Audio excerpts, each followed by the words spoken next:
దల్లే మదాకి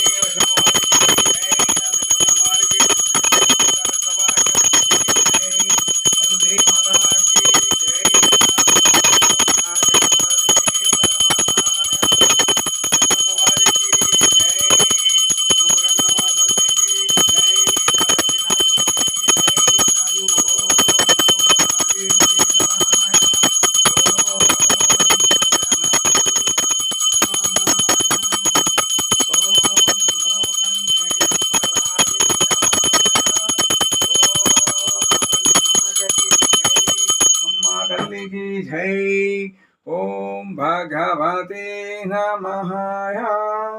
ప్రతి ఒక్కరూ కూడా ఈ విధంగా పూజ చేసుకొని మీరు ఇంతగా కాకపోయినా కొంచెంలో మీకు శక్తి ఉన్నంత వరకు ఇలా పూజ చేసుకోండి. ఏ పూలైనా పర్వాలేదు. చూసారా చక్కగా ఎలా పచ్చని తోరణం లాగా తులసాకు తుంగ మొక్క లాంటి ఎన్నిటితో కూడా మనం ఏ పువ్వుతో చేసినా భగవంతుడు సంతోషంగానే ఉంటాడు.